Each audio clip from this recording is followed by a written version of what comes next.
Welcome back friends. आपका स्वागत है हमारे चैनल मंथन क्लासेस बाय केएस में। आज का हमारा टॉपिक है पेरीमीटर एंड एरिया। तो चलिए शुरू करते हैं। पेरीमीटर, सबसे पहले हम बात करेंगे आज पेरीमीटर की। पेरीमीटर होता क्या है? किसी भी फिगर का जो आउटर बाउंड्री है उसकी सारी बाउंड्रीज का सम को हम पेरीमीटर कहते हैं। अब जैसे एग्जांपल के तौर पे ये रेक्टेंगल दिया हुआ है, देखिए रेक्टेंगल की प्रॉपर्टी आपको पता है, रेक्टेंगल में अपोजिट साइड्स इक्वल होती हैं। तो ऐसी इस रेक्टेंगल में हमने इन दोनों साइड्स को ए ले लिया है और इन दोनों साइड्स को बी ले लिया है। तो रेक्टेंगल के केस में पेरीमीटर क्या होगा? पेरीमीटर होगा इसकी चारों बाउंड्रीज का सम। तो एक एक करके बाउंड्रीज लिखिए, ए, फिर दूसरी बाउंड्री बी, फिर तीसरी बाउंड्री ए, फिर चौथी बाउंड्री बी। ए और ए सेम है तो ये क्या हो जाएगा 2a, प्लस बी और बी सेम है 2b, तो ये हो जाएगा 2 इंटू ए प्लस बी। इसका मतलब क्या हुआ? रेक्टेंगल का पेरीमीटर होता है 2 इंटू ए प्लस बी। सेम ये स्क्वायर दिया है, अगर स्क्वायर की चारों साइडों का सम करेंगे तो क्या आएगा? a plus A plus A plus A 4a, यानी स्क्वायर का पेरीमीटर क्या हो गया? 4a। सिमिलरली ट्राइंगल आ गया। ट्राइंगल में तीन अलग अलग साइड्स दी हुई हैं, ए, बी और सी। इसका पेरीमीटर क्या होगा? ए प्लस बी प्लस सी। तो क्या समझ में आया आपको? किसी भी फिगर की आउटर बाउंड्रीज की सारी साइड्स का सम उसका पेरीमीटर कहलाता है। अब हम एग्जांपल एक और ले लेते हैं। आपने पैरेललोग्राम पता है आप लोगों को? पैरेललोग्राम ये होता है। अब पैरेललोग्राम होता क्या है? ये रेक्टेंगल दिया है, रेक्टेंगल को ऊपर से प्रेस कर दीजिए। रेक्टेंगल को ऊपर से आप प्रेस कर देंगे तो वो ऐसे हो जाएगा, दैट इज पैरेललोग्राम। एक मिनट, मैंने फिगर थोड़ी सी गलत बना दी है पैरेललोग्राम की।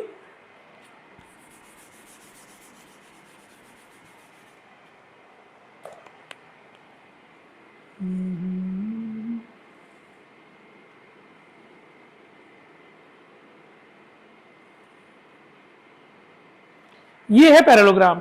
तो रेक्टेंगल को ही प्रेस करने पे जो फिगर बनती है उसे पैरेललोग्राम कहते हैं। तो इसमें भी देखिए साइड्स हमारी सेम रहेंगी, ये ए और ए रहेगी, ये बी और बी रहेगी। तो यानी रेक्टेंगल का और पैरेललोग्राम का जो पेरीमीटर होगा वो सेम रहेगा, 2a प्लस बी। तो ये क्या था हमारा? ये था हमारा पैरेललोग्राम। ऐसी एक फिगर आती है रोम्बस।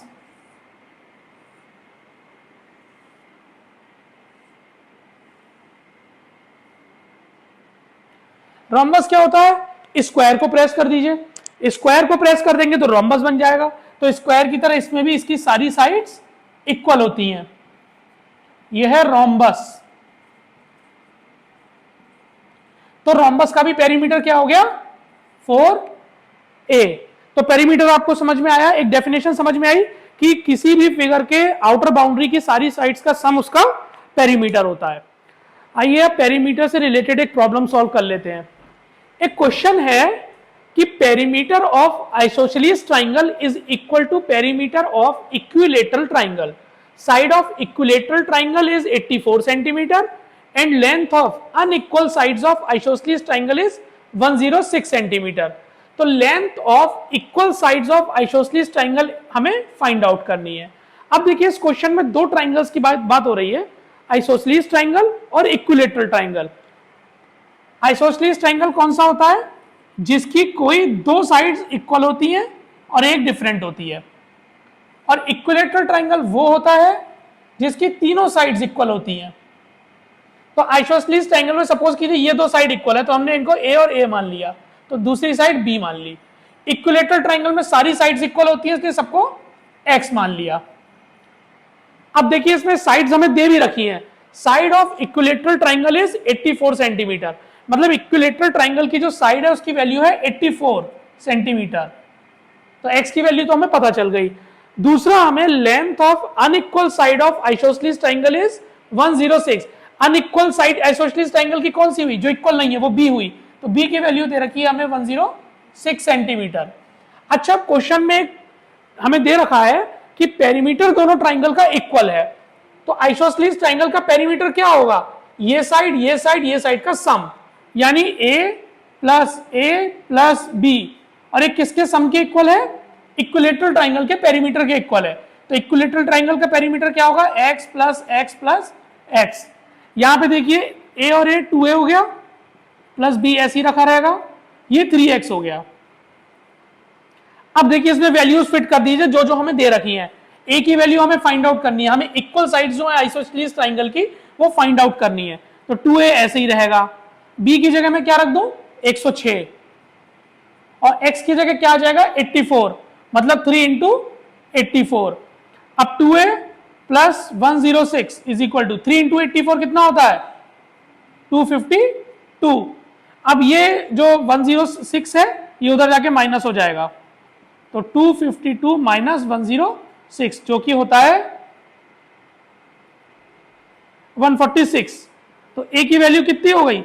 ये 2 डिवाइड में चला जाएगा, 73 सेंटीमीटर। यानी जो आइसोसेलेस ट्राइंगल का इक्वल साइड्स है ए, उसकी वैल्यू आई है 73 सेंटीमीटर। ये आपका आंसर है। ऐसी और भी प्रॉब्लम्स होंगी आपके पास जो आप नहीं कर पा रहे होंगे या आपको डाउट्स होंगे, तो कमेंट बॉक्स में जाके अपनी प्रॉब्लम्स को रख दीजिए, मैं स्टेप बाय स्टेप उनका सॉल्यूशन दे दूंगा आपको, ठीक है। पेरीमीटर के बाद अब हम लोग बात करेंगे एरिया की। हमारे पास ये 4 फिगर्स हैं, रेक्टेंगल, स्क्वायर, पैरेललोग्राम और ट्राइंगल। एरिया होता क्या है? कोई भी फिगर जितना स्पेस ऑक्यूपाई करती है उसको उसका एरिया बोला जाता है। जैसे रेक्टेंगल है, रेक्टेंगल इस बोर्ड पे कितना जगह घेर रहा है वो उसका एरिया है। रेक्टेंगल में मैंने आपको बताया था अपोजिट साइड्स इक्वल होती हैं। अब इसका एरिया क्या होता है? हम सबका एरिया निकालेंगे। रेक्टेंगल का एरिया होता है लेंथ इंटू ब्रेथ।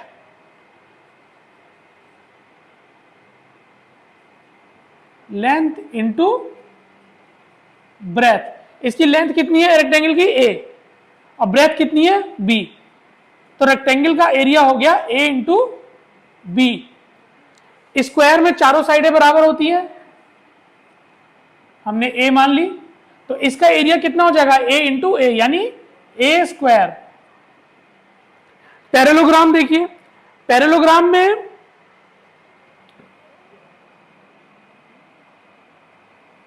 जो इसका एरिया होता है वो भी होता है लेंथ इंटू ब्रेथ, यानी ये a ले लिया, ये a, ये b, यानी a इंटू बी।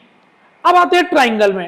ट्राइंगल का जो एरिया होता है, ये इसकी b मान ली हमने साइड, ये a मान ली, ये c मान ली, और ये जो बीच की हाइट है इसको h मान लिया। तो ट्राइंगल का जो एरिया होता है वो होता है हाफ बेस, बेस यानी ये नीचे वाला side b, into height, height क्या है? h, यानी हाफ बेस इंटू हाइट। अब आपको इसमें ऐसे ही क्वेश्चंस दिए जाएंगे कि रेक्टेंगल की आपको साइड्स दे दी, आपसे एरिया पूछ लिया, स्क्वायर की साइड्स दे दी, एरिया पूछ लिया, रेक्टेंगल और ट्राइंगल में हाइट दे दी, बेस दे दिया, आप एरिया निकाल सकते हैं। तो ये एरिया के फॉर्मूला हैं इन चारों फिगर्स के, इन्हें आप नोट डाउन कर लीजिए। आइए आप देखते हैं हम लोग सर्किल का एरिया और पैरामीटर, क्योंकि उसकी हमने बात अभी तक नहीं की थी। सर्किल, सर्किल में क्या होता है हमारे पास? रेडियस। रेडियस क्या होता है? रेडियस होता है सर्किल के सेंटर पॉइंट से उसकी सरकमफ्रेंस तक का डिस्टेंस, उसको बोलते हैं रेडियस, ठीक है। सरकमफ्रेंस, ये जो आउटर इसकी साइड होती है, आउटर बाउंड्री होती है, इसको हम सरकमफ्रेंस बोलते हैं। तो सरकमफ्रेंस ऑफ सर्कल क्या होता है? इसका फॉर्मूला होता है 2 पाई आर। पाई की वैल्यू आप सबको पता होगी, पाई इज इक्वल टू होता है 22/7। ऐसे ही area of circle, area of circle होता है पाई आर स्क्वायर। अब आपसे सवाल पूछा जाता है कि अगर किसी सर्किल का रेडियस 42 है, 42 सेंटीमीटर है, तो उसका सरकमफ्रेंस और एरिया फाइंड आउट करिए। हम कर सकते हैं। सर्कमफ्रेंस ऐसे सर्किल का क्या होगा 2 पाई आर, 2 इंटू पाई की वैल्यू रखिए 22/7 और आर हमें दे रखा है रेडियस 42, तो 7 से 42 कैंसिल होगा 6, तो 6 इंटू 12 इंटू 22, या ऐसे कर सकते हैं आप 2 इंटू 22 44 इंटू 6 जो कि होता है 264 सेंटीमीटर। यानी ऐसा सर्किल जिसका रेडियस 42 सेंटीमीटर है उसका सर्कमफ्रेंस होगा 264 सेंटीमीटर। ऐसे आइए एरिया निकाल लेते हैं। एरिया होता है पाई आर स्क्वायर, पाई की वैल्यू रखिए 22/7, आर का स्क्वायर, आर कितना है 42, यानी 42 का स्क्वायर, यानी 42 इंटू 42 भी लिख सकते हैं हम। 7 से 42 चला जाएगा, 7 6 जा। अब ये देखिए, अब इन सबको मल्टीप्लाई हमें करना है।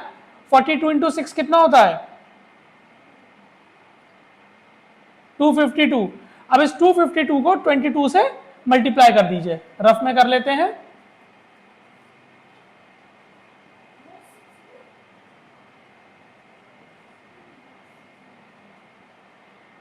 यानी आंसर आएगा 5544।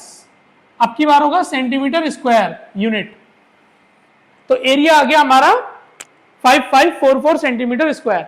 ऐसे ही सवाल आपसे पूछे जाएंगे।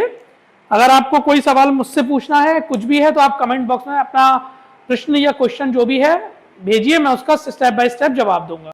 आज के हमारे इस क्लास में हमने पेरीमीटर और एरिया पे एक शॉर्ट डिस्कशन किया है। देखिए, सारे क्वेश्चंस मैं इसमें कवर नहीं कर सकता वीडियो में। एक मैंने आपको इंट्रोडक्टरी पार्ट आज समझाया है, आप इसका बेस बना के अपने क्वेश्चन सॉल्व कीजिए।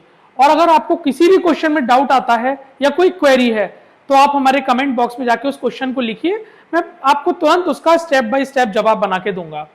और ऐसे ही टॉपिक्स हम लाते रहेंगे। और हमारे चैनल मंथन क्लासेस बाय केएस को सब्सक्राइब कीजिए, वीडियोस को लाइक कीजिए, सो दैट हमारा हौसला बढ़े और अच्छे अच्छे टॉपिक्स पे मैं वीडियो बना के आप लोगों के लिए लाता रहूं। धन्यवाद।